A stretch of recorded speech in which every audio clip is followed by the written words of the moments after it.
아니, 지금 그게 무슨 말이오? 이 산들이 정말 대한민국을 만든 것이오? 여러분, 지금 당장 이 지도 위에서 대한민국이란 나라를 지워버린다면 인류 문명은 며칠이나 버틸 수 있을까요? 기름은 대체할 수 있지만 이 능력은 대체 불가능합니다. 전 세계 유조선의 절반을 만들고 전 지구의 스마트폰에 뇌를 공급하며 사막 한가운데서 물을 창조해버린 나라. 이들은 5,000년 동안 수백 번의 침략을 당하면서도 단 한 번도 굴복하지 않았습니다. 말 그대로 독종 중에 독종이었죠. 그런데 지금 그 나라가 칼을 갈고 전 세계를 살리고 있다면요. 그리고 그 내막의 시작에는 북한산, 설악산, 속리산, 팔공산이 있었고 세계 최강 대국들이 지금 앞다투어 이 나라를 파헤치고 있다고 합니다. 대체 무슨 일이 벌어진 걸까요? 그 전에 잠깐 1초 만에 누를 수 있는 좋아요 버튼을 꾹 눌러주시면 영상 제작에 아주 큰 힘이 됩니다. 그럼 바로 시작하겠습니다. 석유는 신이 우리에게 준 축복입니다. 저는 그렇게 배웠고 그렇게 믿었고 단 한 번도 의심하지 않았습니다. 제 이름은 압둘라 알 파흐드. 사우디아라비아 리야드의 왕족 반개 가문에서 태어났습니다. 옥스퍼드 대학교에서 자원경제학 석사 과정을 밟고 있었죠. 아람코 배당금만으로 연간 수십억 원. 일하지 않아도 되는 삶이 태어날 때부터 보장된 사람이었습니다. 그런 제가 그날 강의실 의자에서 일어서지 못했습니다. 호르무즈 해협 봉쇄 속보가 뜬 그 순간이 아닙니다. 그건 저에게 기회였으니까요. 문제는 그 다음이었습니다. 교수가 한 장의 슬라이드를 넘겼을 때 저의 모든 것이 무너지기 시작했습니다. 강의실에 속보가 떴습니다. 호르무즈 해협에서 유조선 2척이 공격받았다는 겁니다. 교수님이 강의를 멈췄습니다. 학생들 스마트폰이 동시에 울렸습니다. 전 세계 원유 수송의 30%가 지나는 바로 그 해협이었죠. 육아가 실시간으로 치솟기 시작했습니다. 강의실 공기가 바뀌었습니다. 모두가 긴장했습니다. 하지만 저는 전혀 두렵지 않았습니다. 아니, 솔직히 말하겠습니다. 저는 그 순간 미소를 짓고 있었습니다. 기름값이 오른다는 건 우리에게는 축복이었으니까요. 스마트폰을 꺼내 유가 그래프를 확인했습니다. 브렌트 유가 수직으로 올라가고 있었죠. 숫자가 뛸 때마다 저도 모르게 입꼬리가 올라갔습니다. 주변을 둘러봤습니다. 영국 학생들 얼굴이 하얗게 질려 있었습니다. 독일에서 온 친구는 이마를 짚고 있었고 일본 유학생은 벌써 도쿄에 전화를 걸고 있었죠. 에너지 수입국 출신들은 전부 같은 표정이었습니다. 공포? 저는 그 공포가 이해되지 않았습니다. 아니, 정확히 말하면 그 공포가 저와는 상관없는 일이었습니다. 교수가 손을 들어 강의실을 정리했습니다. 자, 진정하십시오. 오히려 좋은 기회입니다. 오늘 주제와 정확히 맞아떨어지는 상황이 벌어졌으니까요. 교수는 화면을 전환했습니다. 호르무즈 해협 지도가 떴습니다. 좁은 해협 사이로 유조선 항로가 빼곡하게 표시되어 있었죠. 교수가 레이저 포인터로 해협 입구를 가리켰습니다. 이 해협이 막히면 어떤 일이 벌어질까요? 간단한 질문이었습니다. 저는 속으로 이미 답을 알고 있었죠. 기름을 사는 나라들이 고통받는 겁니다. 그게 전부였습니다. 교수가 학생들을 둘러보며 물었습니다. 석유를 전량 수입에 의존하는 나라들, 이 상황에서 어떻게 될까요? 일본 유학생 타나카가 손을 들었습니다. 산업 전체가 타격을 받습니다. 일본은 원유 수입의 대부분을 중동에 의존하고 있으니까요. 교수가 고개를 끄덕였습니다. 맞습니다. 그럼 한국은요? 한국. 저는 그 이름을 들으며 별다른 감흥이 없었습니다. 작은 나라, 자원이 없는 나라, 일본과 비슷한 처지겠죠. 교수가 데이터를 보여줬습니다.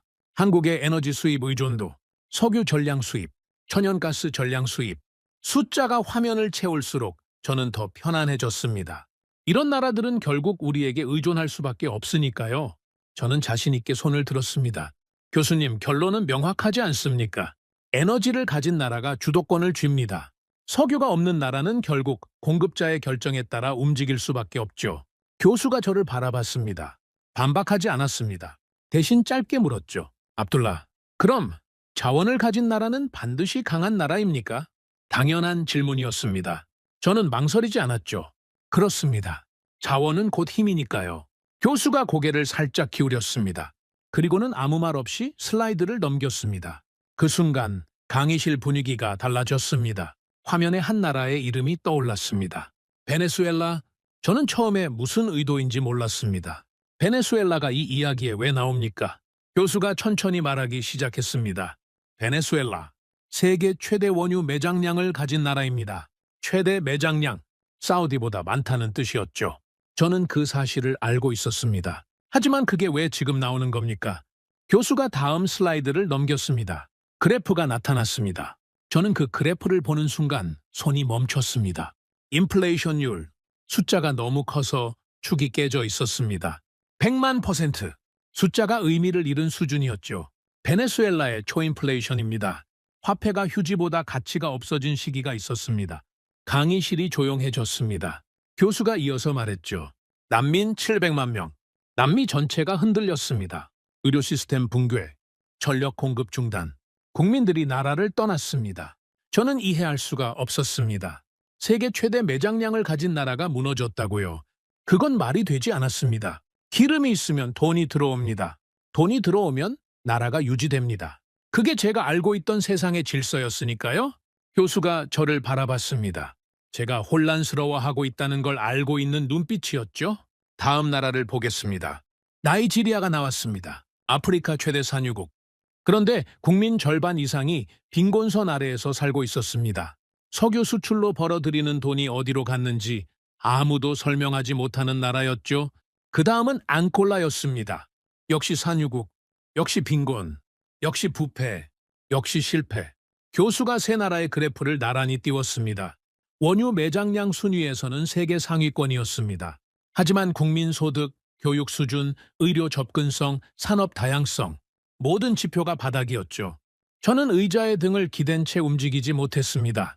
무언가가 어긋나고 있었습니다. 제가 알고 있던 공식과 맞지 않는 현실이 눈앞에 펼쳐지고 있었으니까요.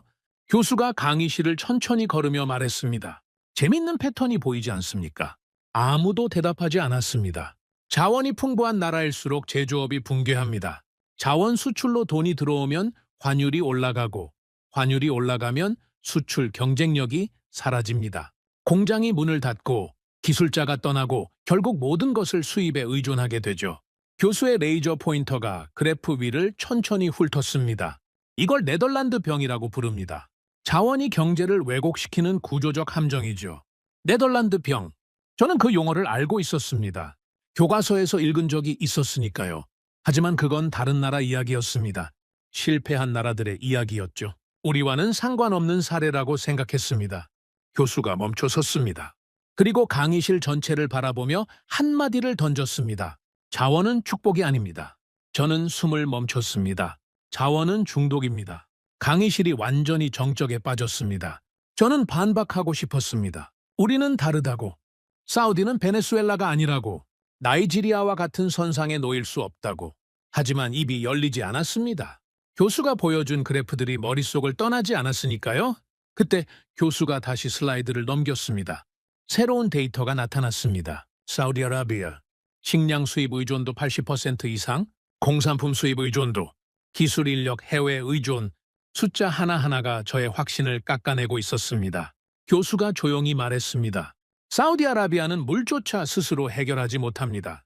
담수화 시설 없이는 국민들이 마실 물이 없죠. 저는 무의식적으로 책상 위에 놓인 물병을 바라봤습니다. 그 물병이 갑자기 다르게 보였습니다. 이 물은 어디서 온 겁니까? 이 물을 만든 기술은 누구의 것입니까? 교수가 마지막으로 말했습니다. 자원이 많을수록 무너진 나라들입니다. 그리고 자원이 없는데도 무너지지 않은 나라들이 있습니다. 저는 고개를 들었습니다. 다음 시간에는 그 나라를 보겠습니다. 강의가 끝났습니다. 학생들이 하나둘 일어섰습니다. 하지만 저는 움직이지 못했습니다. 의자에 그대로 앉아 있었죠. 제 손 위에 놓인 스마트폰 화면에는 여전히 유가 그래프가 떠 있었습니다. 숫자는 계속 오르고 있었습니다. 그런데 이상했습니다. 아까까지만 해도 그 숫자가 축복이었는데 지금은 아무런 의미가 느껴지지 않았습니다. 나는 틀렸는가? 저는 그 질문을 입 밖으로 꺼내지 못했습니다. 아직은 인정할 수 없었으니까요. 하지만 가슴 한쪽에서 무언가가 균열을 내기 시작했습니다. 아주 작은 균열이었습니다. 하지만 그 균열이 모든 것을 바꿀 시작이었습니다. 자원이 없는데도 무너지지 않은 나라. 교수가 말한 그 나라가 어디인지 저는 아직 몰랐습니다. 궁금했던 두 번째 강의가 시작되었습니다. 저는 아직 아까 그 문장에서 빠져나오지 못하고 있었죠. 자원은 축복이 아니라 중독이다. 그 말이 머릿속에서 계속 맴돌고 있었습니다. 하지만 저는 인정할 수 없었습니다. 베네수엘라는 정치가 문제였던 겁니다. 나이지리아는 부패가 원인이었죠. 앙골라도 마찬가지입니다.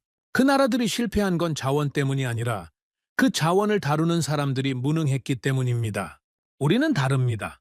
사우디는 비전 2030이 있고 넘시티가 있고 체계적인 국가 전략이 있으니까요. 저는 손을 들었습니다.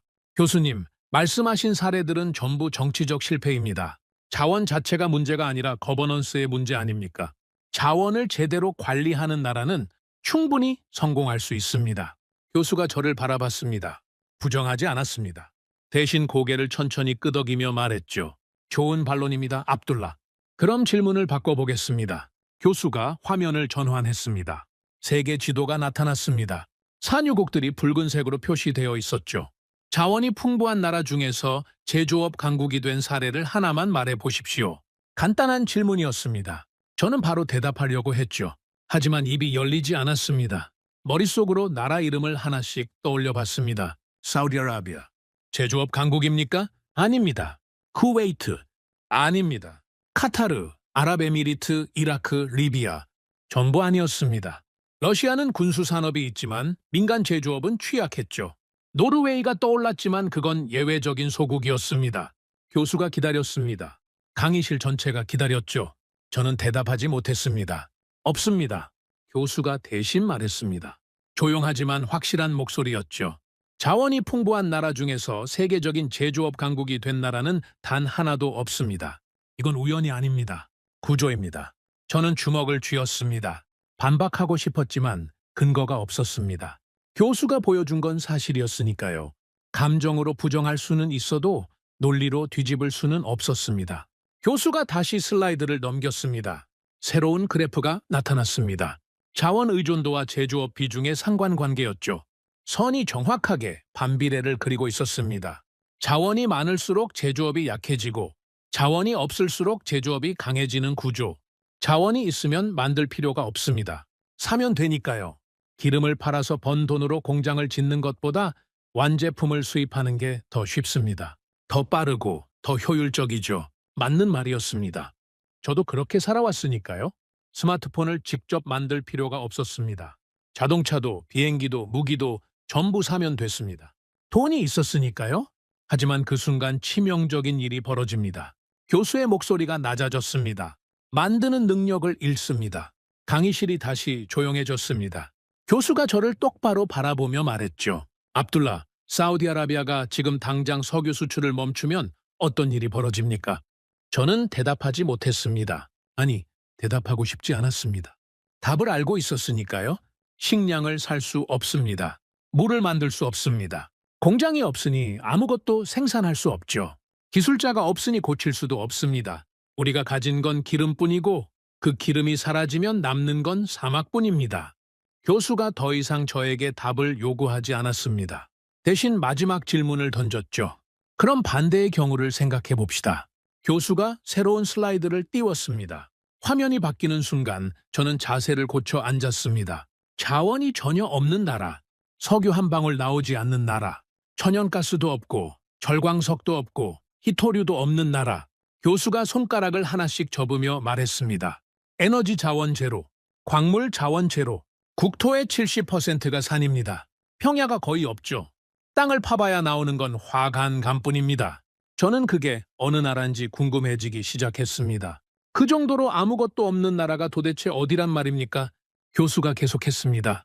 국토 면적은 세계 109위입니다. 주변에는 세계 최강 대국들이 둘러싸고 있죠. 중국, 러시아, 일본, 그리고 역사적으로 수백 번의 외침을 받았습니다. 학생 하나가 중얼거렸습니다. 그건 국가가 존재할 수 없는 조건 아닙니까? 교수가 그 말을 받았습니다. 맞습니다. 이론적으로는 이 나라가 존재해서는 안 됩니다. 자원이 없으니 경제가 돌아갈 수 없고 평야가 없으니 농업이 불리하고 강대국 사이에 끼어 있으니 안보가 불안정하죠. 저는 고개를 끄덕이고 있었습니다. 그건 당연한 결론이었으니까요. 자원이 없는 나라는 의존합니다. 의존하는 나라는 결국 종속됩니다. 그게 세계의 질서입니다. 제가 평생 배워온 원칙이었죠. 교수가 잠시 멈췄습니다.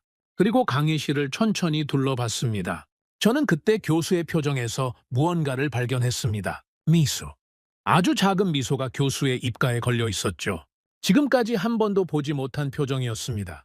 그런데 이 나라는 무너지지 않았습니다. 강의실이 정적에 빠졌습니다. 무너지지 않은 정도가 아닙니다. 교수가 새로운 데이터를 띄웠습니다. 세계 무역 규모 6위, 세계 제조업 경쟁력 3위, 반도체 생산 세계 1위, 조선산업 세계 1위, 디스플레이 세계 1위. 숫자가 화면을 채울 때마다 강의실 곳곳에서 숨소리가 들렸습니다. 저도 숨을 참고 있었죠. 자동차 생산 세계 5위, 철강 생산 세계 6위, 세계에서 가장 빠른 인터넷 인프라, 그리고 국방력 세계 5위. 교수가 레이저 포인터를 내려놓았습니다. 석유가 한 방울도 나오지 않는 나라가 이걸 해냈습니다. 저는 의자에서 미동도 하지 못했습니다. 머릿속에서 계산이 시작됐지만 답이 나오지 않았습니다. 자원이 없는데 제조업 강국이라고요? 에너지가 없는데 공장을 돌린다고요? 그게 어떻게 가능합니까? 교수가 지도를 확대했습니다. 동아시아, 한반도, 그 작은 땅덩어리가 화면 가득 채워졌습니다. 대한민국입니다. 저는 그 이름을 듣는 순간 멈칫했습니다. 한국. 아까 호르무즈 해협 이야기에서 잠깐 스쳐갔던 나라였죠. 석유 전량 수입, 천연가스 전량 수입, 에너지 수입 의존도가 거의 100%에 가까운 나라. 저는 그 나라를 불쌍하게 봤었습니다. 우리에게 의존할 수밖에 없는 약한 나라라고 생각했었죠. 그런데 그 나라가 세계 제조업 3위라고요? 교수가 말했습니다. 자, 이제 본론입니다. 왜 자원이 넘치는 나라들은 무너졌는데 아무것도 없는 이 나라는 세계 최강의 제조 강국이 되었는가? 저는 교수를 바라봤습니다. 교수도 저를 바라보고 있었죠. 압둘라, 아까 자원이 곧 힘이라고 했습니까? 저는 대답하지 못했습니다. 그럼 이 나라의 힘은 어디서 온 겁니까? 강의실 전체가 숨을 죽였습니다. 저도 숨을 죽이고 있었죠. 제가 평생 믿어온 공식이 눈앞에서 부서지고 있었습니다. 자원이 힘이라면 자원이 없는 이 나라가 강할 수가 없습니다. 그런데 현실은 정반대였죠. 독일에서 온 학생이 손을 들었습니다. 교육 아닙니까? 한국은 교육열이 높기로 유명하죠. 교수가 고개를 저었습니다. 교육열이 높은 나라는 많습니다. 하지만 한국처럼 된 나라는 없죠. 일본 유학생 타나카가 말했습니다. 미국의 지원 아닙니까? 냉전 시기 안보 동맹의 결과 아닐까요? 교수가 다시 고개를 저었습니다. 미국의 지원을 받은 나라는 수십 개입니다. 필리핀도 받았고 태국도 받았고 파키스탄도 받았습니다. 하지만 그 나라들이 반도체 1위를 했습니까? 아무도 대답하지 못했습니다. 교수가 화면을 전환했습니다. 한반도 지형도가 나타났습니다. 산맥이 등뼈처럼 국토를 관통하고 있었죠. 초록색이 아니었습니다. 거의 전부가 갈색이었습니다. 산, 또 산. 답은 여기에 있습니다. 교수가 지형도를 가리켰습니다. 이 땅 자체에 있습니다. 이 불가능한 조건 속에서 5,000년을 버텨온 사람들. 그 생존의 방식 자체가 답입니다. 저는 이해하지 못했습니다. 땅이 답이라니요? 아무것도 없는 땅이 어떻게 답이 됩니까? 하지만 교수의 눈빛은 확신에 차 있었습니다. 지금까지 데이터를 나열할 때와는 다른 눈빛이었죠. 무언가를 보여주려는 사람의 눈빛이었습니다. 다음 시간부터 본격적으로 들어가겠습니다. 이 땅에서 문명이 어떻게 시작되었고 어떻게 생존했으며 왜 지금의 대한민국이 만들어질 수밖에 없었는지 교수가 노트를 덮었습니다. 그 전에 한 가지만 기억하십시오. 교수가 마지막으로 저를 바라봤습니다. 이 나라 사람들은 환경을 탓하지 않았습니다. 환경을 바꾸지도 않았죠. 그들은 자기 자신을 바꿨습니다. 강의가 끝났습니다. 학생들이 하나둘 일어나 나가기 시작했습니다.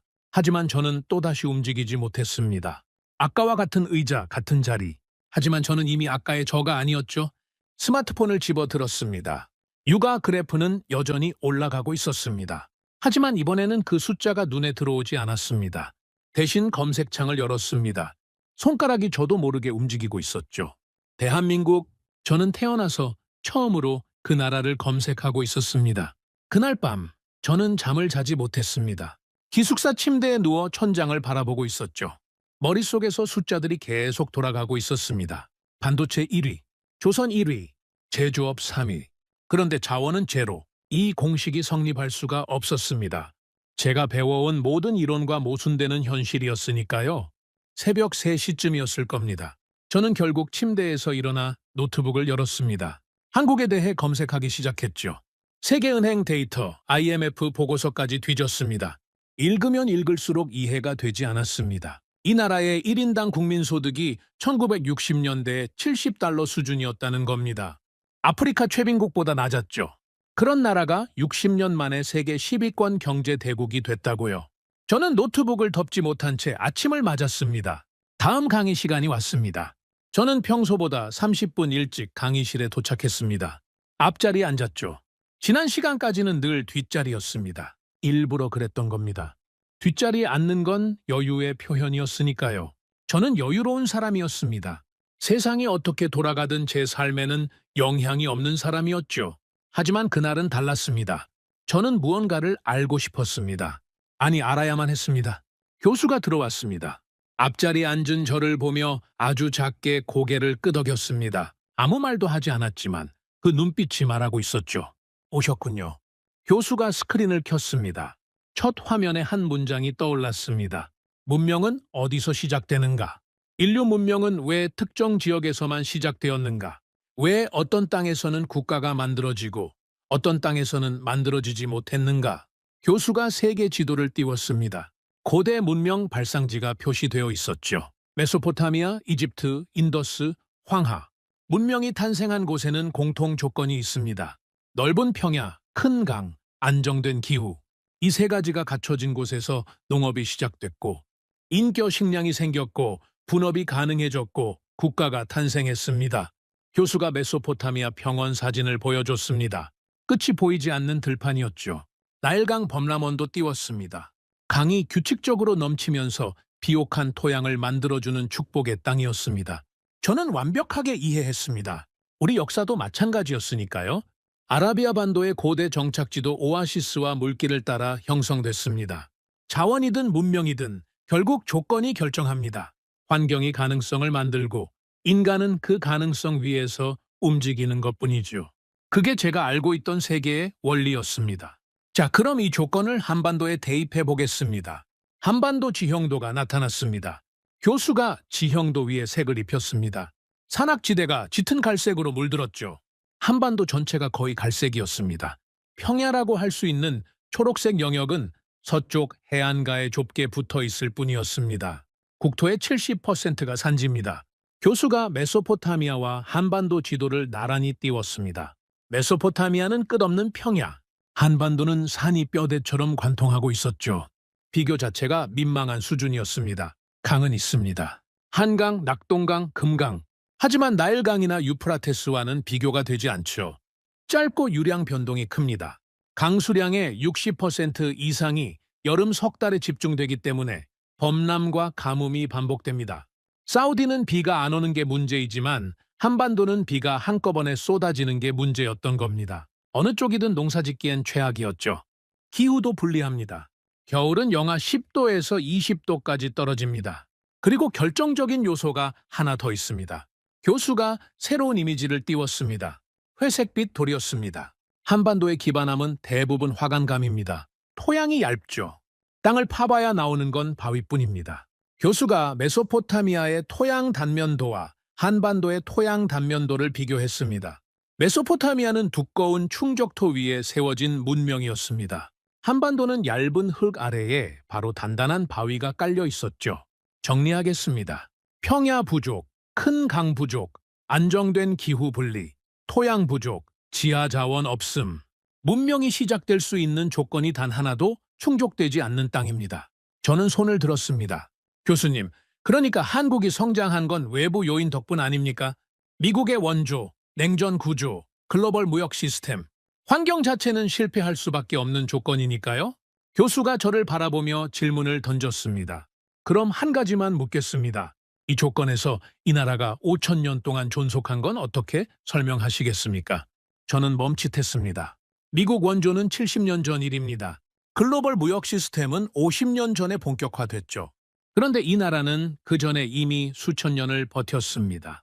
참고로 사우디아라비아의 현대 국가 역사는 100년이 채 되지 않습니다. 그 말이 가슴에 박혔습니다. 100년. 우리나라의 역사는 1932년 건국부터 시작됩니다. 물론 아라비아 반도에 문명이 없었던 건 아닙니다. 하지만 하나의 국가로 지속된 역사는 100년이 차에 되지 않았죠. 그런데 한국은 5,000년이라고요. 아무것도 없는 땅에서요. 저는 대답하지 못했습니다. 자, 그럼 질문을 바꿔보겠습니다. 이 나라는 어떻게 버텼는가? 교수가 슬라이드를 넘겼습니다. 한반도 지형도 위에 파란 선들이 나타났습니다. 강과 하천이었죠. 먼저 이동의 문제입니다. 산이 70%면 도로를 내기 어렵습니다. 말과 수레로 물자를 옮기기도 힘들죠.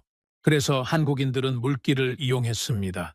강과 해안을 따라 곡물을 운반하는 좋은 시스템을 구축했죠. 환경을 탓하지 않고 환경 안에서 답을 찾은 겁니다. 사우디에서는 상상할 수 없는 방식이었습니다. 우리는 불편하면 외국에서 기술을 사왔으니까요. 돈이면 해결되는 문제였습니다. 하지만 이 나라는 돈이 없었습니다. 살 수 있는 기술도 없었죠. 스스로 방법을 만들어야 했습니다. 두 번째는 식량입니다. 평야가 부족한 땅에서 쌀 농사를 선택했습니다. 쌀은 같은 면적에서 밀보다 훨씬 많은 열량을 생산하죠. 물만 확보되면 좁은 땅에서도 많은 사람을 먹일 수 있습니다. 비가 여름에만 집중되니까 저수지를 만들어 물을 모았죠. 삼국시대부터 이미 대규모 저수지 건설 기록이 남아 있습니다. 세 번째는 국가 시스템입니다. 환곡제도라고 합니다. 풍년에 곡식을 거둬들이고 흉년에 백성에게 나눠주는 구조였죠. 유럽의 봉건제가 수탈 구조였던 반면 한국은 중앙정부 차원의 식량 안보 시스템을 운영했습니다. 이건 단순한 복지가 아닙니다. 생존 인프라였죠. 저는 메모를 하고 있었습니다.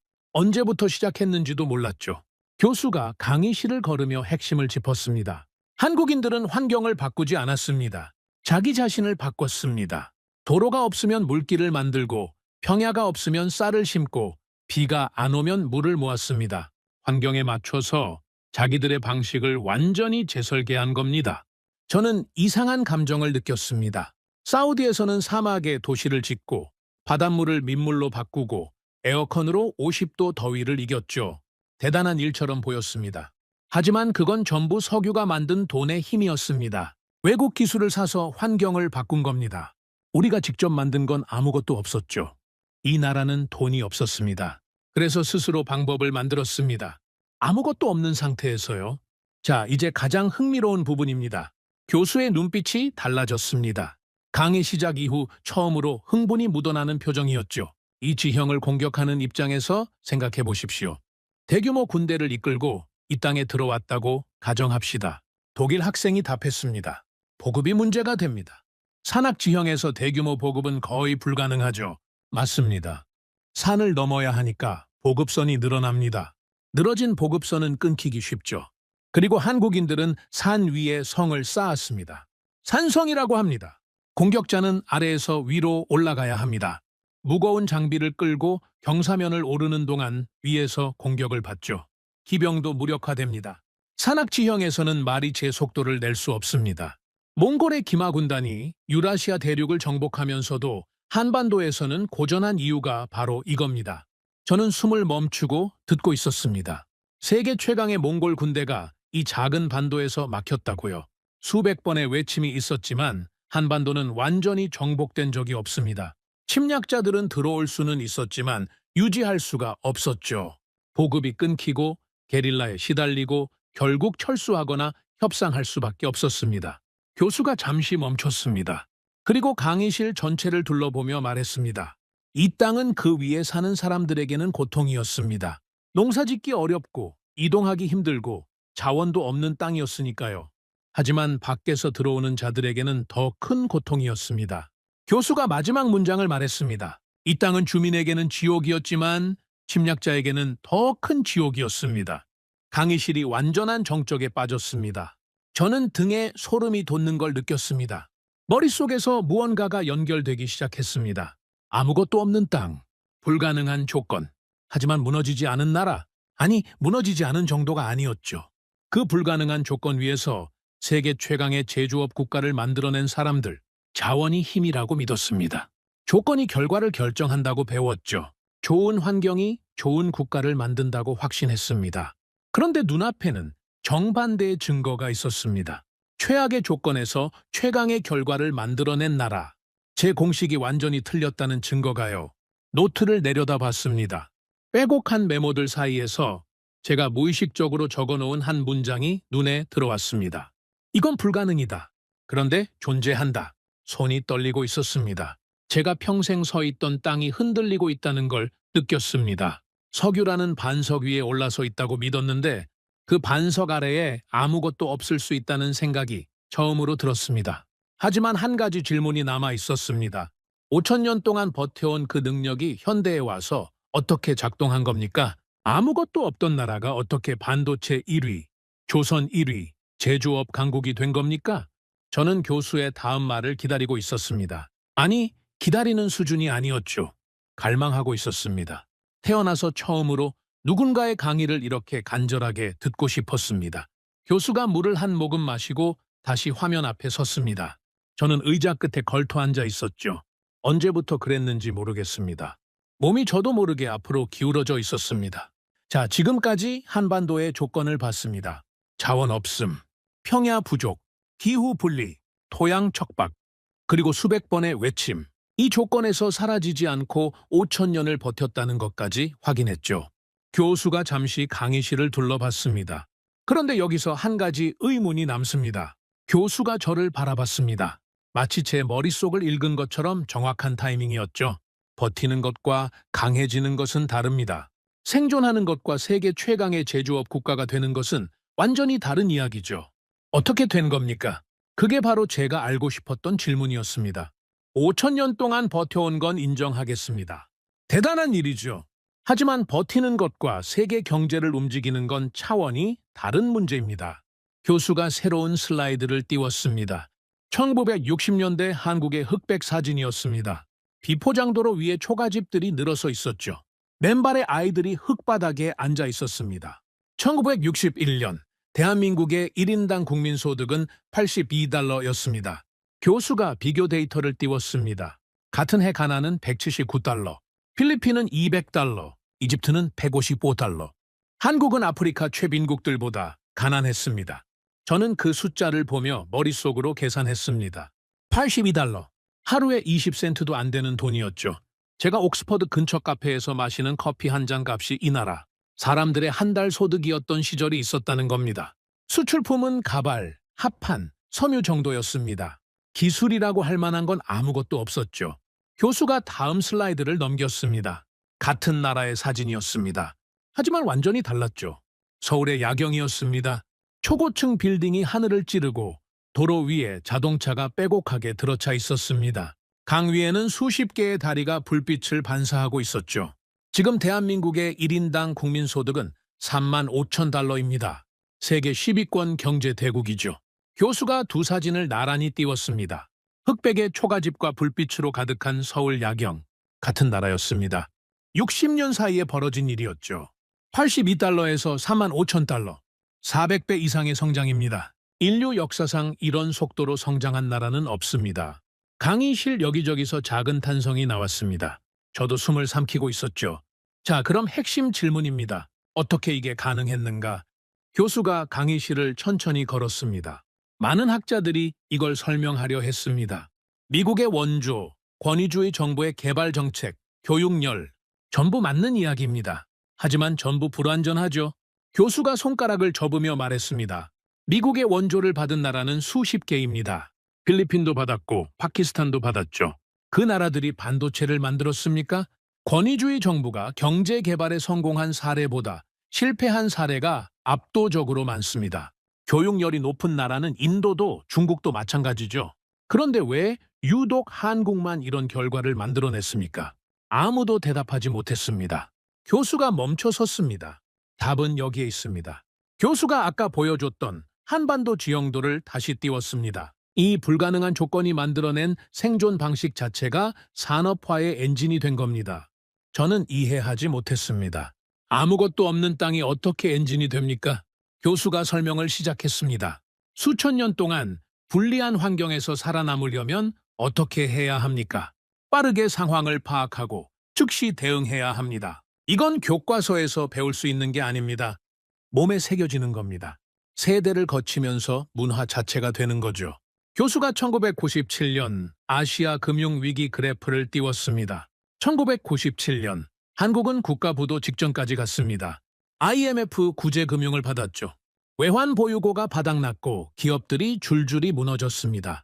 세계는 한국이 끝났다고 판단했습니다. 교수가 다음 그래프를 보여줬습니다.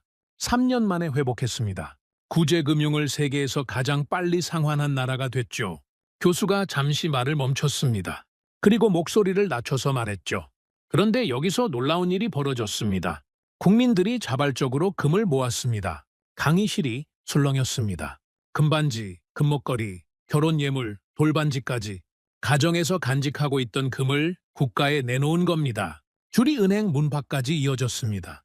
어떤 할머니는 시어머니에게 물려받은 금비녀를 내놓으면서 울었다고 합니다. 그래도 내놓았죠. 저는 멈칫했습니다. 국민들이 자기 금을 모아서 나라에 바쳤다고요. 사우디에서는 상상할 수 없는 일이었습니다. 우리나라에서 국가 위기가 오면 사람들은 자산을 해외로 빼돌립니다. 가문의 재산을 지키는 게 먼저죠. 그런데 이 나라 사람들은 정반대로 움직였다는 겁니다. 교수가 말했습니다. 이건 충성심이 아닙니다. 생존 본능입니다. 수천 년 동안 반복된 위기 속에서 체득한 집단 생존의 본능이죠. 나라가 무너지면 개인도 무너진다는 걸 뼛속까지 알고 있는 겁니다. 이 땅에서는 혼자 살아남는 게 불가능하다는 걸 역사가 가르쳤으니까요. 저는 고개를 숙이고 생각에 잠겼습니다. 사우디에서 같은 일이 벌어진다면 어떻게 될까? 왕족들은 개인 자산을 내놓을까? 국민들은 줄을 서서 금을 바칠까? 저는 솔직히 그 그림이 그려지지 않았습니다. 교수가 이어서 말했습니다. 위기 대응만이 아닙니다. 더 근본적인 게 있죠. 교수가 한국 제조업 구조를 설명하기 시작했습니다. 한국 경제의 핵심을 보십시오. 원자재를 수입해서 완제품을 만들어 수출하는 구조입니다. 이건 매우 불리한 구조죠. 원자재를 사야 하니까 원가가 높습니다.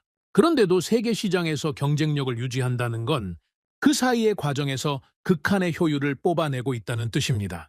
교수가 조선 산업을 예로 들었습니다. 세계 최대의 선박을 짓는 나라가 한국입니다. 철광석이 한 톨도 안 나오는 나라에서요. 철광석을 호주에서 사오고 기름을 중동에서 사오고 그걸 가공해서 세계에서 가장 크고 정밀한 배를 만듭니다. 원자재 비용을 전부 외부에 지불하면서도 가격, 경쟁력을 유지한다는 건 생산 과정의 효율이 상상을 초월한다는 뜻이죠. 저는 듣고 있으면서 한 가지 사실을 깨달았습니다. 그 배들이 실어 나르는 것 중 하나가 사우디의 석유라는 걸요. 우리가 파낸 기름을 한국이 만든 바에가 운반하고 있었습니다. 기름은 우리 것이었지만 그 기름을 세계로 보내는 수단은 한국 것이었죠. 우리는 기름을 팔기 위해서도 한국이 필요했던 겁니다. 그 사실이 묘하게 불편했습니다. 이 효율은 어디서 왔겠습니까? 교수가 다시 한반도 지형도를 가리켰습니다. 자원이 없으면 낭비가 곧 죽음입니다. 한 톨의 쌀, 한 방울의 물도 아껴야 살아남을 수 있었죠. 수천 년 동안 이 습관이 문화로 굳어진 겁니다. 현대에 와서 그게 제조 공정의 효율로 전환된 거죠. 교수가 말을 이었습니다. 그리고 가장 무서운 능력이 하나 더 있습니다. 교수의 목소리가 한 톤 올라갔습니다. 기술을 자기 것으로 만드는 능력입니다. 교수가 반도체 산업의 역사를 보여줬습니다. 1980년대 초 한국은 반도체 불모지였습니다. 기술도 없고 경험도 없고 자본도 부족했죠. 일본이 세계 반도체 시장을 지배하고 있었습니다. 미국조차 일본에 밀리고 있었죠. 교수가 다음 슬라이드를 넘겼습니다. 삼성이라는 회사가 반도체에 뛰어들었습니다. 모두가 미쳤다고 했죠. 기술이 없으니 처음에는 외국에서 배워왔습니다. 하지만 핵심은 그 다음입니다. 교수가 강조했습니다. 배워온 기술을 분해했습니다. 하나하나 뜯어봤죠. 왜 이렇게 설계했는지, 어디를 바꾸면 더 나아지는지, 한계는 어디인지, 그리고 자기 것으로 재조립했습니다. 원래 만든 나라가 생각하지 못한 방식으로요. 교수가 그래프를 보여줬습니다. 반도체 시장 점유율 변화였습니다. 일본이 지배하던 시장을 한국이 역전하는 곡선이 선명하게 그려져 있었죠. 10년 만에 일본을 추월했습니다. 20년 만에 세계 1위가 됐죠. 지금은 전 세계 메모리 반도체의 60% 이상을 한국이 생산합니다. 저는 주머니 속 스마트폰을 무의식적으로 만졌습니다. 이건 단순한 추격이 아닙니다. 기술을 가져와서 자기 것으로 만들고 원래 만든 나라를 넘어서 버린 겁니다. 교수가 다시 한반도 지형도를 가리켰습니다. 수천 년 동안 외부에서 기술과 문화가 들어왔습니다. 중국에서, 일본에서. 하지만 한국인들은 그걸 그대로 쓰지 않았습니다. 자기 환경에 맞게 변형했죠. 중국의 문자 체계를 가져왔지만 결국 자기만의 문자를 만들었습니다. 한글이라고 합니다. 세계에서 가장 과학적인 문자 체계로 평가받죠. 교수가 강의실을 한 바퀴 돌며 말했습니다. 이 모든 능력은 교과서에서 배운 게 아닙니다. 수천 년 동안 불가능한 땅에서 살아남으면서 몸에 새겨진 겁니다. 위기가 오면 즉시 대응하는 본능, 자원이 없으니 한 방울도 낭비하지 않는 습관, 외부에서 들어온 것을 자기 것으로 바꿔버리는 능력, 이 세 가지가 현대 산업화 시대를 만나면서 폭발한 겁니다. 교수가 마지막으로 정리했습니다. 좋은 조건에서 성장한 게 아닙니다. 최악의 조건이 최강의 능력을 만든 겁니다. 저는 등을 의자에 기대고 눈을 감았습니다. 머릿속에서 제가 알고 있던 세계의 구조가 재편되고 있었습니다. 자원이 힘이라고 믿었습니다. 기름이 있으면 모든 걸 살 수 있다고 확신했죠. 하지만 이 나라는 아무것도 사지 않고 직접 만들어냈습니다. 아니, 정확히 말하면 살 수 없었기 때문에 만들 수밖에 없었던 겁니다. 그리고 그 만드는 능력이 결국 사는 능력을 이겼습니다. 사우디는 기름을 팔아서 모든 걸 삽니다. 한국은 아무것도 없는 상태에서 모든 걸 만들죠. 기름이 떨어지면 사우디는 아무것도 살 수 없게 됩니다. 하지만 한국은 기름이 없어도 다른 방법을 찾아낼 겁니다. 수천 년 동안 그래왔으니까요. 저는 강의실을 나서면서 창밖을 바라봤습니다. 옥스퍼드의 오래된 석조 건물 사이로 차들이 지나가고 있었죠. 저 차들의 부품 중에 한국산이 얼마나 있을까? 이 건물의 시스템 어딘가에 한국 기술이 들어가 있지는 않을까?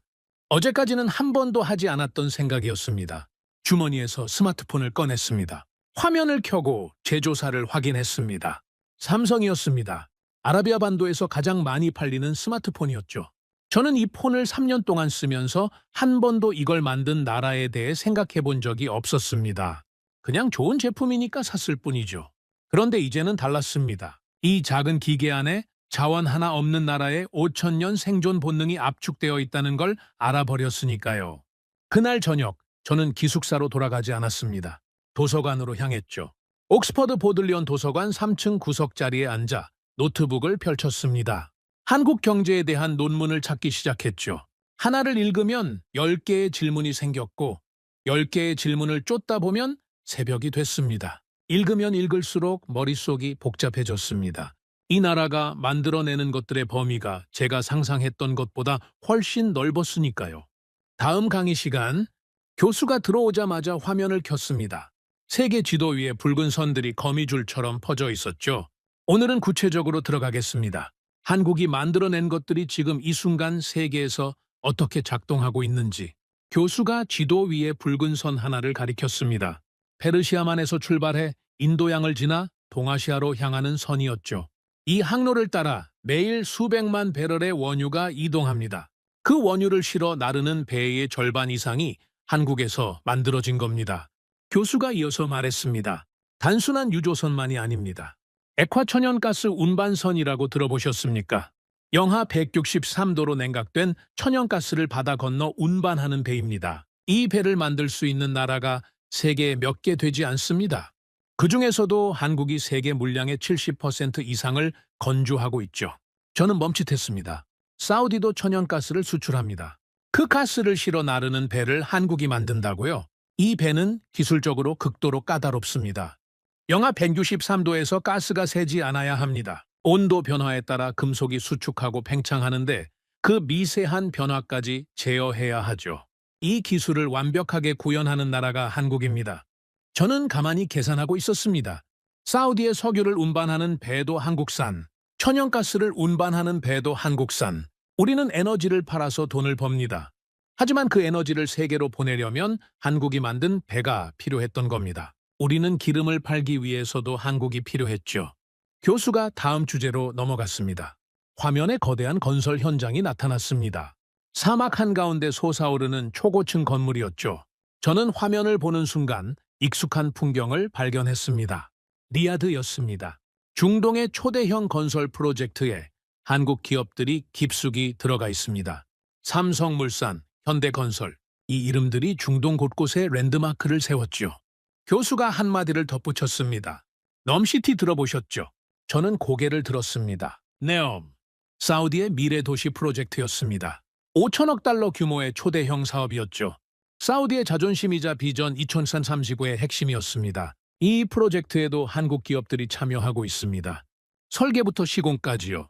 가슴이 묘하게 답답해졌습니다. 넘은 사우디의 미래였습니다. 석유 이후의 시대를 준비하는 사우디의 대답이었죠. 그런데 그 대답을 만들어내는데도 한국의 손이 필요했다는 겁니다. 교수가 화면을 전환했습니다. 이번에는 완전히 다른 이미지였습니다. 깨끗한 물이 파이프를 통해 흘러나오는 사진이었죠. 담수화 시설입니다. 저는 그 단어를 듣는 순간 지난 강의에서 무의식적으로 물병을 바라봤던 기억이 떠올랐습니다. 사우디아라비아는 세계 최대의 담수화 시설 운영국입니다. 국민들이 마시는 물의 상당 부분이 바닷물을 정화한 물이죠. 이 담수화 기술에도 한국 기업들의 기술이 들어가 있습니다. 저는 숨을 멈췄습니다. 물. 사우디에서 물은 생존 그 자체입니다. 비가 거의 오지 않는 사막에서 담수화 시설이 멈추면 국민들이 마실 물이 없어지죠. 그 물을 만드는 기술이 우리 것이 아니라고요? 교수가 말했습니다. 재밌는 역설이죠. 사우디에서는 기름이 물보다 쌉니다. 기름은 땅에서 나오지만 물은 기계가 만들어야 하니까요. 그리고 그 기계를 만든 나라 중 하나가 자원이 전혀 없는 한국입니다. 강의실에서 웃음이 나왔습니다. 하지만 저는 웃을 수 없었습니다. 그때 교수가 뜻밖의 이야기를 꺼냈습니다. 그런데 이 물 이야기에서 흥미로운 역설이 하나 더 있습니다. 교수가 다시 한반도 지형도를 띄웠습니다. 아까 보여줬던 그 갈색 산투성이 지도였죠. 아까 한반도의 기반함이 화간감이라고 했습니다. 농업에는 최악의 조건이었죠. 토양이 얇으니까요. 하지만 이 화간감이 한 가지 선물을 줬습니다. 교수가 물 흐름 이미지를 띄웠습니다. 산에서 내려온 빗물이 안반 사이를 통과하는 단면도였죠. 화간감은 성분 자체가 물에 잘 녹지 않습니다. 화간감이 풍화되면서 만들어진 모래층은 물을 통과시키면서 자연적으로 정화하는 필터 역할을 합니다. 교수가 사진 하나를 보여줬습니다. 한국의 산속 계곡이었습니다. 바닥이 훤히 들여다 보이는 맑은 물이 바위 사이로 흐르고 있었죠. 저는 사막에서 태어난 사람입니다. 저런 물을 본 적이 없었습니다. 땅에서 저렇게 깨끗한 물이 그냥 흘러나온다고요. 그래서 한반도는 지형상 맑은 지하수나 하천에서 식수를 구하는 것이 그렇게 어렵지 않았습니다. 교수가 잠시 멈췄다가 덧붙였습니다. 한국에는 금수강산이라는 말이 있습니다. 비단금의 순호홀수, 아름다운 강과 산이라는 뜻이죠. 단순한 수사가 아니었습니다. 이 척박한 땅이 유일하게 풍족하게 내어준 것이 맑은 물이었으니까요. 저는 묘한 감정에 빠졌습니다. 사우디는 세계에서 가장 많은 기름을 가지고 있지만 물이 없어서 기계로 만들어야 합니다. 한국은 기름이 한 방울도 없지만 땅이 알아서 물을 걸러줬던 겁니다. 기름은 돈이 됩니다. 하지만 물은 생명이죠. 이 땅은 돈이 되는 건 아무것도 주지 않았지만 살아가는데 가장 필요한 건 내어줬던 겁니다. 교수가 정리하듯 말했습니다. 지옥 같은 땅이었습니다. 하지만 지옥이기만 한 것은 아니었죠. 이 땅은 가혹하면서도 공정했습니다. 불을 주지는 않았지만 생존은 허락했습니다. 그리고 그 생존의 조건 위에서 사람들이 나머지를 전부 만들어냈죠. 교수가 다시 현대 한국의 산업으로 돌아왔습니다. 자, 다시 원래 이야기로 돌아가겠습니다. 여러분 주머니에 있는 스마트폰, 이 안에 뭐가 들어있는지 아십니까? 교수가 스마트폰 분의 이미지를 보여줬습니다. 메모리 반도체. 세계 시장의 60% 이상이 한국산입니다. 디스플레이. 세계 최고 품질의 유기발광 디스플레이를 만드는 나라가 한국이죠. 배터리. 전기차 시대의 핵심 부품입니다. 한국이 세계 시장의 주요 공급자이고요. 교수가 강의실을 둘러보며 말했습니다. 여러분이 어떤 브랜드의 스마트폰을 쓰든 상관없습니다. 안에 들어있는 핵심 부품은 상당 부분 한국에서 온 겁니다. 저는 다시 주머니 속 스마트폰을 만졌습니다. 삼성이었습니다. 아라비아 반도에서 가장 많이 팔리는 스마트폰이었죠. 교수가 계속했습니다. 여기서 끝이 아닙니다. 한국은 원자력 발전소도 수출합니다. 아랍에미리트에 원전을 지었죠. 저는 눈이 커졌습니다. 아랍에미리트, 바로 우리 옆 나라 아닙니까? 같은 걸프 국가가 에너지 다변화를 위해 원전을 도입하는데 그 원전을 짓는 나라가 한국이라고요. 석유 없는 나라가 석유 있는 나라에 에너지 기술을 수출하고 있었습니다. 교수가 데이터를 정리하며 말했습니다. 메모리 반도체 1위, 조선 1위, 유기발광 디스플레이 1위, 2차 전지 최상위, 자동차 5위, 철강 6위, 원자력 발전소 수출, 방위산업 급성장. 교수가 목록을 내려놓았습니다. 자원이 단 하나도 나오지 않는 나라가 이 모든 것을 만들어내고 있습니다. 교수의 목소리가 낮아졌습니다. 그리고 이건 제가 특별히 강조하고 싶은 부분입니다. 이 나라가 만드는 것들의 특징을 보십시오. 반도체, 배, 디스플레이, 배터리, 원전, 전부 고난도 기술 집약 산업입니다. 돈만 있으면 할 수 있는 분야가 아닙니다. 수십 년의 기술 축적과 숙련된 인력, 정밀한 공정 관리가 필요하죠. 교수가 저를 바라봤습니다. 돈으로 살 수 없는 것들입니다. 그 한마디가 가슴 한가운데를 관통했습니다. 돈으로 살 수 없는 것. 저는 태어나서 한 번도 그런 것이 있다고 생각해 본 적이 없었습니다. 최고의 학교, 최고의 차, 최고의 집, 전부 돈으로 해결했습니다. 하지만 만들어내는 능력은 수표 한 장으로 구매할 수 있는 것이 아니었습니다. 교수가 마무리를 시작했습니다. 한국이 만든 바에 없이는 석유를 운반할 수 없습니다. 한국이 만든 반도체 없이는 스마트폰이 작동하지 않죠. 한국이 만든 디스플레이 없이는 화면을 볼 수 없습니다. 아무것도 가지지 못한 나라가 세상이 없으면 안 되는 것들을 만들어내고 있습니다. 저는 노트 위에 연필을 놓았습니다. 더 이상 메모할 수가 없었습니다. 머릿속에서 제 일상이 하나씩 분해되고 있었죠.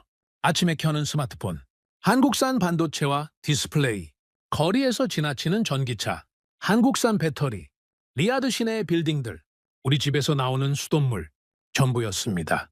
제 일상의 모든 곳에 한국이 있었습니다. 기름 위에 서 있다고 믿었습니다. 하지만 그 기름 위에 세워진 모든 것들이 다른 누군가의 손으로 만들어진 거였죠. 한 가지 질문이 머릿속에서 떠나지 않았습니다. 만약 한국이라는 나라가 내일 사라진다면 세계는 어떻게 될까? 반도체가 멈추고 배가 멈추고 디스플레이가 사라지면 세계가 멈추는 겁니다. 그런데 만약 사우디가 내일 사라진다면 기름이 멈춥니다. 하지만 세계는 다른 곳에서 기름을 찾을 겁니다. 러시아에서, 미국에서, 캐나다에서 대체할 수 있는 겁니다. 한국이 만드는 것은 대체할 수 없습니다. 하지만 사우디가 파는 것은 대체할 수 있죠. 그 차이가 저를 무너뜨리고 있었습니다. 강의가 끝나고 며칠이 지났습니다. 하지만 저는 평소에 저로 돌아가지 못했습니다. 예전에는 강의가 끝나면 카페에 앉아 커피를 마시거나 런던에 올라가 쇼핑을 했죠. 리야드의 친구들과 영상 통화를 하며 웃고 떠들었습니다. 그런데 그 모든 것이 갑자기 의미 없게 느껴졌습니다. 저는 도서관에 틀어박혀 있었습니다. 한국에 대한 자료를 찾고 또 찾았죠. 논문, 보고서, 다큐멘터리. 파면 팔수록 새로운 것이 나왔습니다. 그리고 파면 팔수록 제가 몰랐던 세계가 드러났습니다. 다음 강의 시간이 됐습니다. 교수가 들어왔을 때 저는 이미 앞자리에 앉아 있었습니다. 이제는 앞자리가 제 자리가 된 거죠. 교수가 화면을 켰습니다. 이번에는 사진 한 장이 먼저 나왔습니다. 폐허였습니다. 무너진 건물, 부서진 도로, 잿더미 속에 서 있는 사람들, 흑백 사진이었습니다. 1953년, 한국전쟁이 끝난 직후의 서울입니다. 저는 화면을 바라봤습니다. 이건 도시가 아니었습니다. 아무것도 남아있지 않았죠. 건물이라고 할 수 있는 것이 거의 없었습니다. 3년간의 전쟁으로 국토 전체가 초토화됐습니다. 산업시설의 대부분이 파괴됐고 수백만 명이 죽거나 다쳤죠. 국민소득은 세계 최하위 수준으로 떨어졌습니다. 교수가 다음 사진을 보여줬습니다. 같은 장소였습니다. 하지만 현재의 서울이었죠. 유리로 된 초고층 빌딩이 하늘을 찌르고 한강 위로 수십 개의 다리가 놓여 있었습니다. 깨끗하게 정비된 도로 위에 자동차가 흐르고 지하철 노선이 거미줄처럼 도시를 감싸고 있었죠. 같은 도시입니다. 70년 사이에 벌어진 일이죠. 강의실이 조용해졌습니다. 교수가 두 사진을 나란히 놓고 말했습니다. 잿더미에서 세계 10위 경제 대국까지 70년, 인류 역사에 이런 사례가 없습니다. 없었고 앞으로도 없을 겁니다. 저는 그 두 사진 사이의 거리를 가늠해 보려 했습니다. 하지만 불가능했죠. 잿더미와 초고층 빌딩 사이에는 제가 이해할 수 없는 무언가가 있었습니다. 자, 여기서 중요한 질문이 하나 있습니다. 교수가 강의실을 걸으며 말했습니다. 많은 나라가 전쟁을 겪었습니다. 많은 나라가 폐허에서 출발했죠. 하지만 한국처럼 된 나라는 없습니다. 왜일까요? 교수가 이라크를 예로 들었습니다. 이라크는 걸프전 이후 수십 년이 지났지만 여전히 불안정합니다. 시리아도 마찬가지죠. 아프가니스탄도요. 전쟁 후에 재건된 나라보다 재건에 실패한 나라가 압도적으로 많습니다. 교수가 아프리카의 사례도 언급했습니다. 내전 후 복구에 실패한 나라들, 국제 원조를 받고도 자립하지 못한 나라들, 수십 년째 같은 자리에 머물러 있는 나라들, 원조는 건물을 세워줄 수 있습니다. 도로를 깔아줄 수도 있죠. 하지만 원조가 줄 수 없는 것이 하나 있습니다. 교수가 멈췄습니다. 다시 일어서는 능력입니다. 저는 그 말을 들으며 한국전쟁 직후의 사진을 다시 바라봤습니다. 잿더미 속에 서 있는 사람들, 그 사람들의 표정이 보이지 않았습니다. 흑백 사진이라 세부가 흐렸죠. 하지만 저는 상상할 수 있었습니다. 모든 것을 잃은 사람들의 얼굴을요. 그런데 그 사람들이 다시 일어선 겁니다. 맨손으로요. 건물을 다시 올리고 도로를 다시 놓고 공장을 다시 세웠습니다. 아무것도 없는 상태에서요. 이건 단순한 복구가 아니었습니다. 복구 수준을 넘어서 세계 최강의 산업 국가를 만들어버린 거죠. 교수가 이야기를 이어갔습니다. 한국인들의 이 능력은 하루아침에 생긴 게 아닙니다. 아까부터 계속 말씀드렸죠. 수천 년 동안 축적된 겁니다. 교수가 역사 연표를 띄웠습니다. 한반도에 가해진 외침의 목록이었죠. 화면이 꽉 찼습니다. 수나라의 침공, 당나라의 침공, 거란의 침공, 몽골의 침공, 왜구의 약탈, 일본의 침략, 청나라의 간섭, 일제강점기, 한국전쟁, 수백 번 무너졌습니다. 수백 번 다시 일어섰죠. 이건 운이 아닙니다. 능력입니다. 그리고 이 능력은 반복을 통해 더 강해졌습니다. 교수가 목소리를 낮췄습니다. 무너질 때마다 더 빨리 일어섰습니다. 무너질 때마다 더 단단하게 다시 세웠죠. 한국전쟁 이후에 재건이 가능했던 건 이 민족이 이미 수천 년 동안 같은 일을 반복해왔기 때문입니다. 저는 멈칫했습니다. 사우디는 어떻습니까? 우리는 무너져 본 적이 있습니까? 석유가 발견된 이후 사우디는 한 번도 진짜 위기를 겪은 적이 없었습니다. 돈이 떨어질 일이 없었으니까요. 하지만 그건 강한 게 아니었습니다. 시험받지 않은 것뿐이었죠. 한국은 수백 번 시험받았습니다. 그리고 수백 번 통과했죠. 그 차이가 어마어마한 거였습니다. 교수가 새로운 슬라이드를 띄웠습니다. 이번에는 교수의 표정이 달랐습니다. 지금까지는 분석적이었는데 이번에는 뭔가 감정이 실려 있었죠.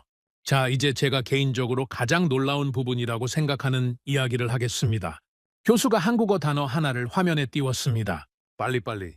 이 단어를 아는 사람이 있습니까? 아무도 대답하지 않았습니다. 한국어로 빨리빨리라고 합니다. 빠르게, 서둘러라는 뜻이죠. 한국 사회를 상징하는 단어입니다. 교수가 설명했습니다. 한국인들은 세계에서 가장 빠른 민족이라고 불립니다. 건물을 짓는 속도, 도로를 까는 속도, 기술을 개발하는 속도, 모든 것이 다른 나라보다 빠르죠. 교수가 사례를 들었습니다. 제어노스페 70년 한국 정부가 서울에서 부산까지 고속도로를 짓기로 했습니다. 경부고속도로라고 합니다. 세계 18km, 전문가들은 최소 5년이 걸릴 거라고 했죠. 한국은 2년 5개월 만에 완공했습니다. 강의실에서 술렁임이 있었습니다. 그것도 세계 최빈국 수준의 경제력으로요. 독일의 아우토반을 참고했지만 독일보다 빠르게 완성했습니다. 장비도 부족하고 기술도 부족한 상태에서요. 교수가 또 다른 사례를 들었습니다. 2002년 한일 월드컵. 개최 도시에 경기장과 교통 인프라를 새로 건설해야 했습니다. 다른 나라였으면 10년 프로젝트였을 겁니다. 한국은 기한 내에 전부 완성했죠. 교수가 말했습니다. 이 속도가 어디서 왔겠습니까? 교수가 다시 한반도 지형도를 가리켰습니다. 이 땅에서 느리면 죽습니다. 겨울이 오기 전에 수확을 끝내야 합니다. 장마가 오기 전에 저수지를 점검해야 하죠. 적이 쳐들어오기 전에 성벽을 보수해야 합니다. 수천 년 동안 이 속도로 살아온 사람들입니다. 느릿느릿할 여유가 없었던 거죠. 교수가 현대산업에 연결했습니다.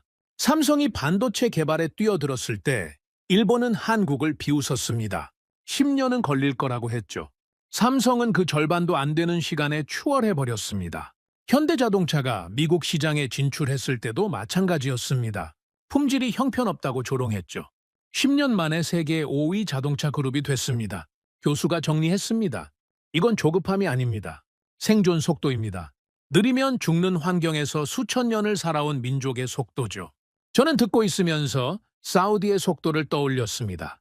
넘시티 프로젝트 2017년에 발표됐습니다. 목표 완공 시점은 계속 연기되고 있었죠. 돈은 넘쳤습니다. 세계 최고의 설계사와 건설사를 고용할 수 있었죠. 하지만 속도가 나지 않았습니다. 돈으로 속도를 살 수 없었던 겁니다.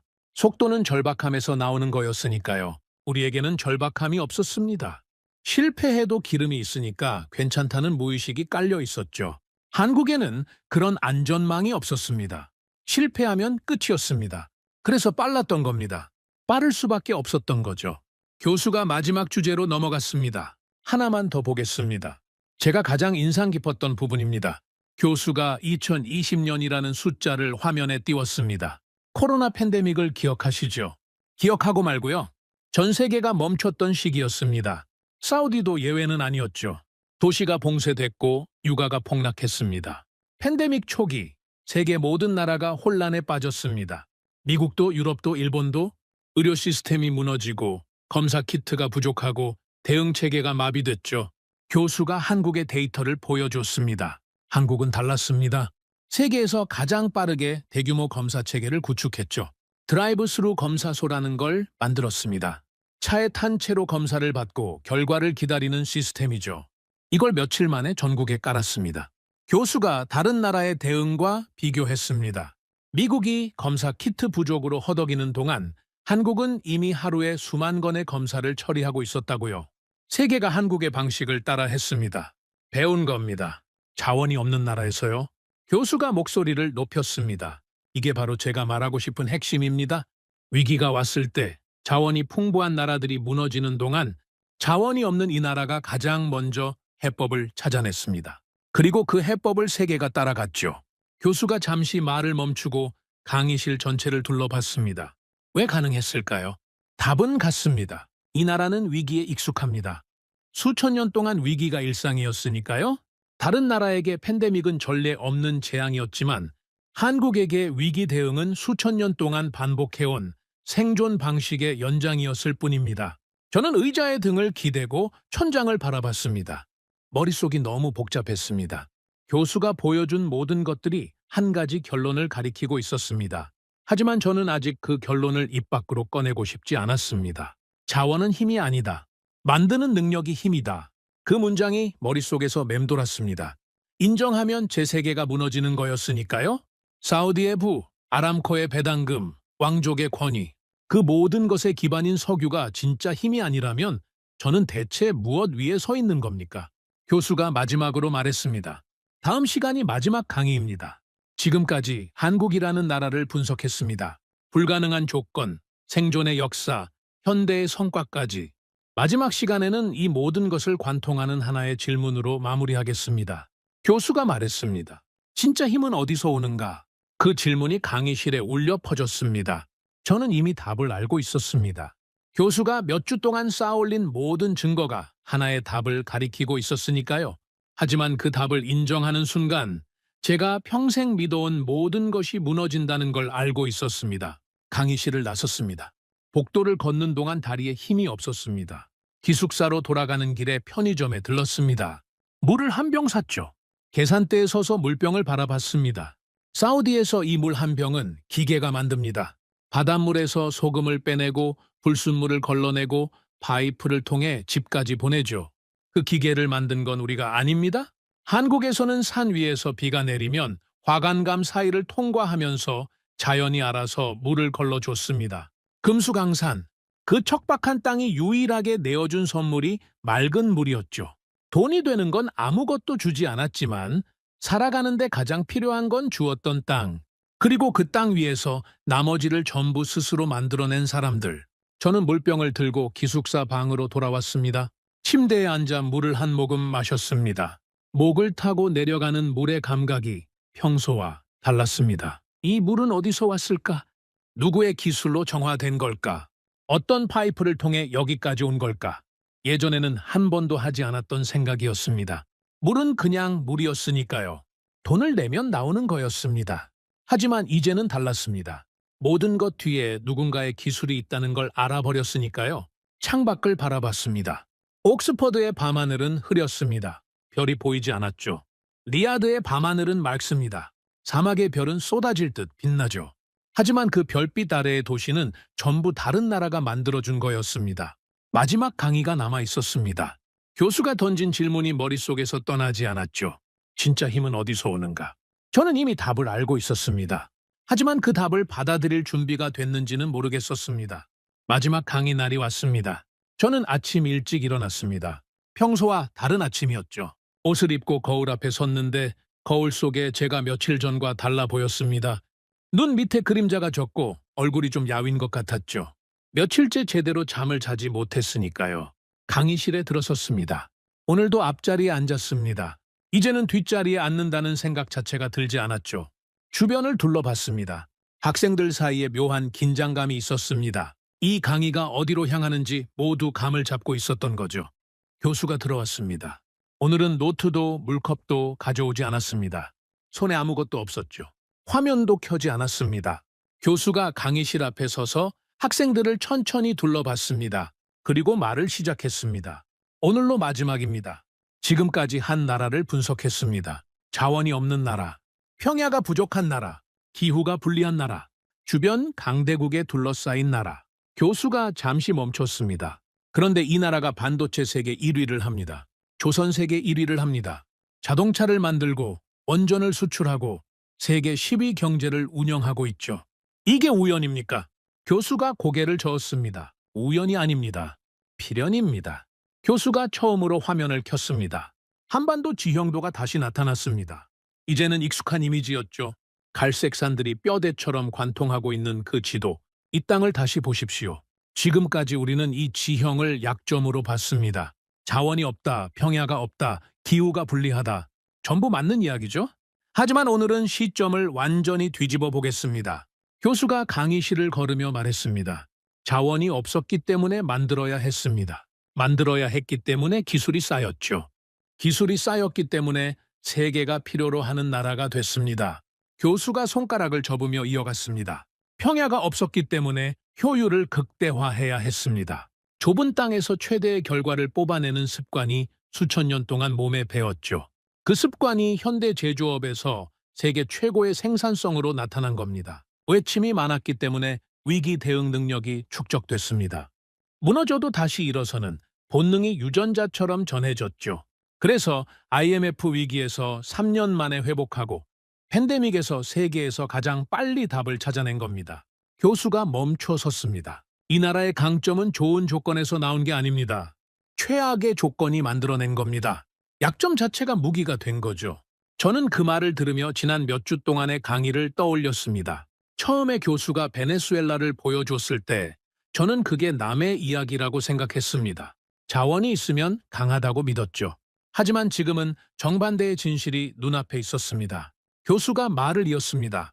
여기서 한 가지 더 중요한 것이 있습니다. 한국이 단순히 만드는 나라에 머물렀다면 이 정도 주목을 받지 못했을 겁니다.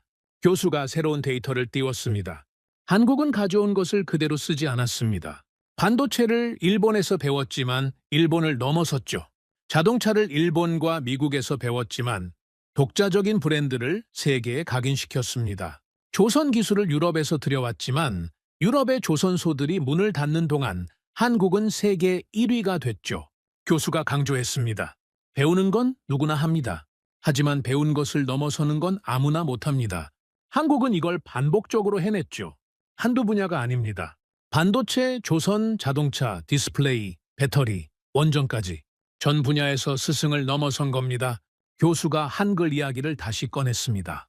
아까 한글을 언급했었죠. 중국의 한자를 수천 년 동안 사용했지만 결국 자기만의 문자를 만들었습니다.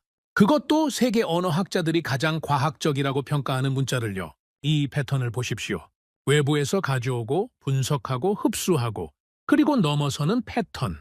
이게 수천 년 동안 반복된 겁니다. 저는 고개를 숙이고 생각에 잠겼습니다. 사우디는 어떻습니까? 우리도 외국에서 많은 것을 가져왔습니다. 기술도, 시스템도, 인력도. 하지만 우리는 가져온 것을 넘어선 적이 있습니까? 담수화 기술을 들여왔지만 우리만의 담수화 기술을 개발했습니까? 건설 기술을 들여왔지만 우리가 세계 건설 시장을 주도하고 있습니까? 아닙니다. 우리는 여전히 사오고 있을 뿐이었습니다. 돈이 있으니까 굳이 만들 필요가 없었던 거죠. 교수가 강의의 핵심으로 들어갔습니다. 자, 이제 마지막 질문에 답할 시간입니다. 교수가 화면에 큰 글씨로 띄웠습니다. 진짜 힘은 어디서 오는가? 많은 사람들이 힘을 자원이라고 생각합니다. 기름, 가스, 광물. 땅에서 나오는 것들이 힘이라고요. 교수가 고개를 저었습니다. 틀렸습니다. 교수의 목소리가 단호했습니다. 많은 사람들이 힘을 돈이라고 생각합니다. 돈이 있으면 뭐든 할 수 있다고요. 교수가 다시 고개를 저었습니다. 그것도 틀렸습니다. 교수가 강의실 전체를 둘러봤습니다. 그리고 천천히 또박또박 말했습니다. 진짜 힘은 만들어내는 능력입니다. 강의실이 정적에 빠졌습니다. 자원은 고갈됩니다. 석유는 언젠가 바닥나죠. 돈은 가치가 변합니다. 화폐는 종이에 불과하니까요. 하지만 만들어내는 능력은 사라지지 않습니다. 기술은 사람 안에 축적되고 세대를 넘어 전해지죠. 교수가 저를 바라봤습니다. 저도 교수를 바라보고 있었죠. 한국이 증명한 겁니다. 아무것도 없어도 만들어내면 됩니다. 아무것도 가지지 못해도 만들 수 있으면 세계가 당신을 필요로 합니다. 그것이 진짜 힘입니다. 교수가 마지막으로 한반도 지형도를 가리켰습니다. 이 척박한 땅에서 5,000년을 버텨온 사람들이 있습니다. 수백 번 무너지고 수백 번 다시 일어선 사람들이죠. 자원 한 톨 없이 세계 최강의 제조 강국을 세운 사람들입니다. 교수가 화면을 껐습니다. 이 사람들에게 배울 것이 있다면 이겁니다. 환경을 탓하지 마십시오. 환경이 나를 만드는 게 아니라 내가 환경을 만드는 겁니다. 교수가 노트를 접었습니다. 강의를 마치겠습니다. 학생들이 박수를 쳤습니다. 길고 진한 박수였죠. 하지만 저는 박수를 치지 못했습니다. 손에 힘이 없었습니다. 아니, 솔직히 말하면 손이 떨리고 있었습니다. 학생들이 하나둘 일어나 교수에게 다가갔습니다.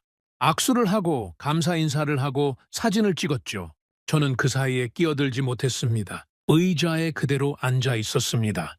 아까 교수가 보여줬던 한반도 지형도가 꺼진 화면 위에서도 여전히 보이는 것 같았습니다.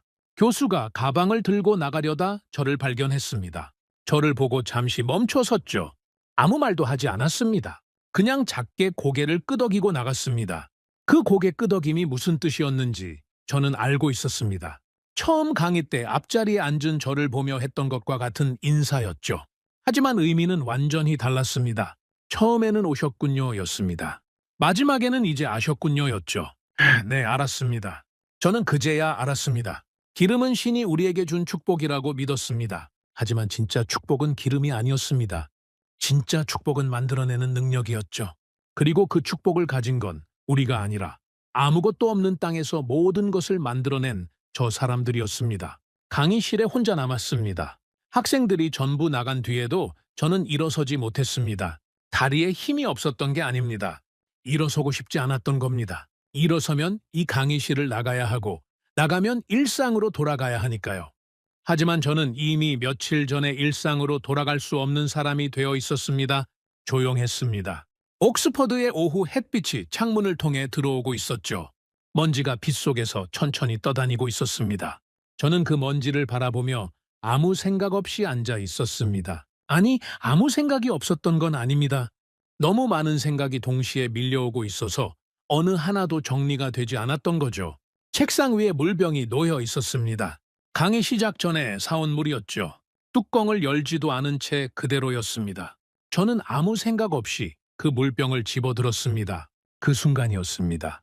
물병을 든 손이 멈췄습니다. 투명한 플라스틱 너머로 깨끗한 물이 보였죠. 교수의 말이 떠올랐습니다. 사우디는 물조차 스스로 해결하지 못한다. 담수화 시설 없이는 국민들이 마실 물이 없다. 이 물은 어디서 온 겁니까? 누가 만든 시스템을 통해 여기까지 온 겁니까? 저는 물병을 내려놓지 못한 채 바라보고 있었습니다.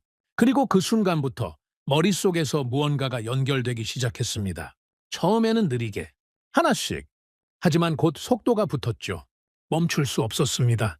리야드의 우리 집을 떠올렸습니다. 아침에 일어나면 수도꼭지를 틀죠. 물이 나옵니다. 그 물은 페르시아만에서 끌어온 바닷물을 담수화 시설이 정화한 겁니다. 그 담수화 시설에 한국 기업의 기술이 들어가 있었죠.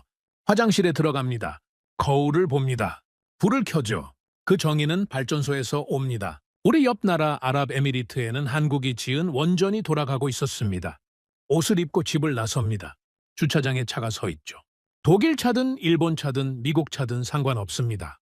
그 안에 들어있는 전자 시스템, 반도체, 디스플레이, 한국산 부품이 곳곳에 박혀 있었습니다.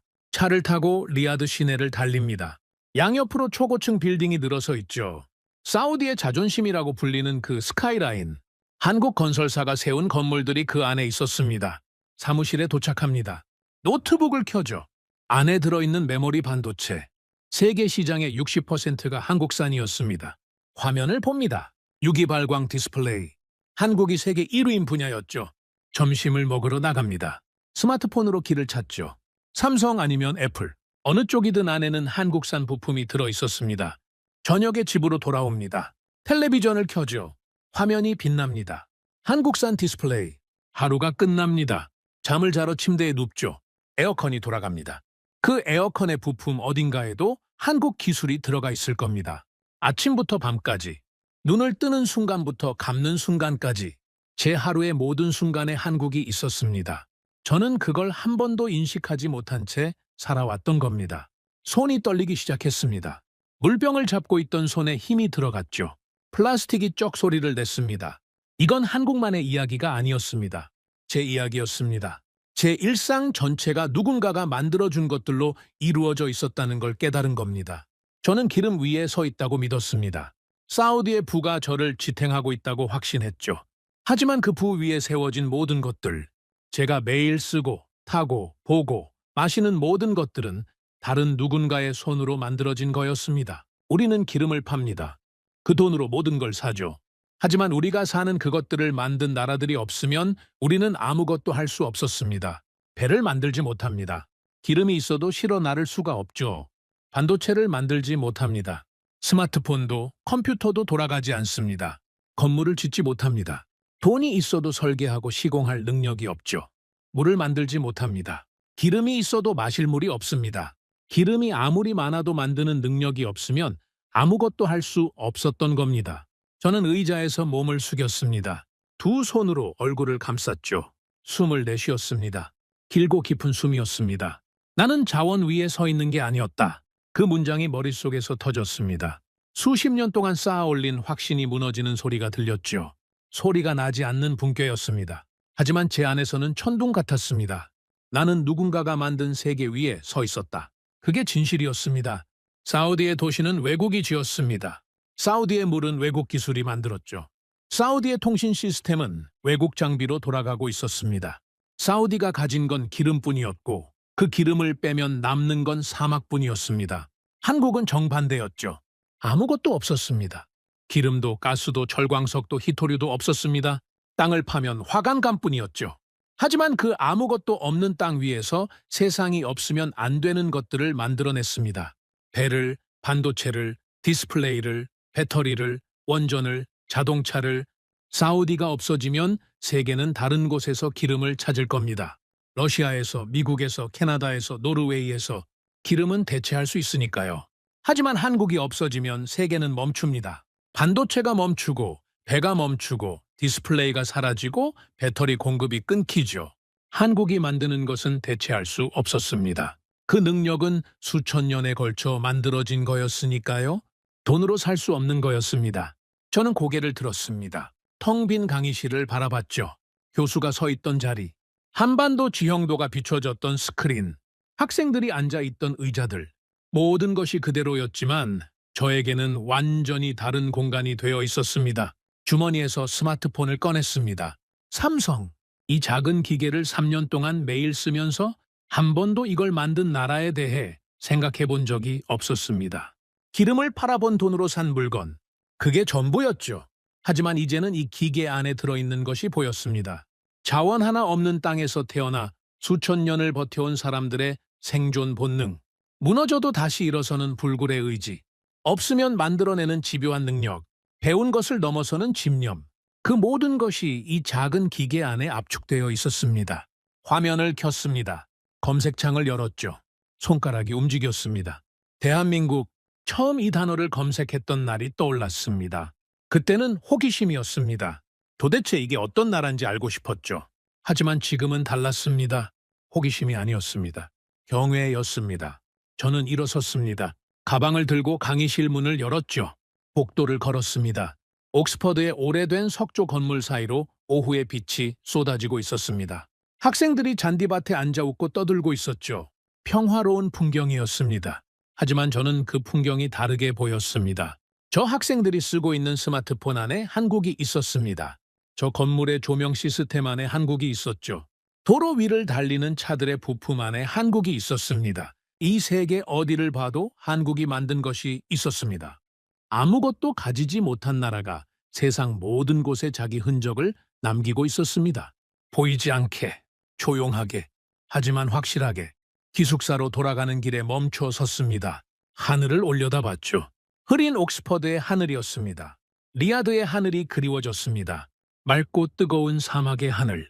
하지만 동시에 한 번도 가본 적 없는 나라의 하늘이 궁금해졌습니다. 산이 국토의 70%를 덮고 있는 땅, 화관감 사이로 맑은 물이 흐르는 땅, 금수강산이라 불리는 그 땅의 하늘은 어떤 색일까? 기숙사 방에 들어왔습니다. 침대에 앉았죠. 책상 위에 아까 가져온 물병이 놓여 있었습니다. 뚜껑을 열었습니다. 한 모금 마셨죠. 목을 타고 내려가는 물의 감각이 선명했습니다. 저는 평생을 믿어왔습니다. 기름은 신이 우리에게 준 축복이라고, 자원을 가진 나라가 세계를 지배한다고, 에너지가 곧 힘이라고. 하지만 틀렸습니다. 축복은 땅에서 나오는 것이 아니었습니다. 아무것도 없는 땅에서 모든 것을 만들어낸 사람들, 살아남기 위해 스스로를 바꾼 나라, 수백 번 무너지고 수백 번 다시 일어선 사람들, 배운 것을 넘어서 세계가 따라오게 만든 사람들, 그들이 만든 세계 위에서 저는 아무것도 모른 채 살아가고 있었습니다. 진짜 힘은 자원이 아니었습니다. 진짜 힘은 만들어내는 능력이었죠. 그리고 그 능력을 가진 나라는 기름이 넘치는 사우디가 아니라 아무것도 없는 대한민국이었습니다. 저는 물병을 내려놓고 창밖을 바라봤습니다. 어둠이 내리고 있었습니다. 옥스퍼드의 가로등이 하나씩 켜지고 있었죠. 저 불빛 안에도 한국이 있을 겁니다. 그리고 저는 처음으로 생각했습니다. 사우디로 돌아가면 뭘 해야 할까? 기름을 파는 일 말고 무언가를 만드는 일을 할 수는 없을까? 아무것도 없는 땅에서 모든 것을 만들어낸 저 사람들처럼 나도 무언가를 만들어낼 수 있지 않을까? 그 생각이 가슴 한쪽에서 작은 불씨처럼 피어올랐습니다. 아주 작은 불씨였습니다. 하지만 저는 알고 있었습니다. 한국이라는 나라도 처음에는 이 정도 크기의 불씨에서 시작했을 거라는 걸. 아무것도 없었으니까요. 하지만 만들어냈으니까요. 오늘의 사연은 여기까지입니다. 구독과 좋아요는 영상 제작에 아주 큰 힘이 됩니다. 지금까지 감동테라스 저는 소희였습니다. 오늘도 우리 구독자님들의 가정에 따뜻한 행복이 가득하시길 진심으로 바라겠습니다. 긴 영상 끝까지 시청해주셔서 정말 감사합니다. 내일 더 좋은 이야기로 찾아뵙겠습니다. 감사합니다.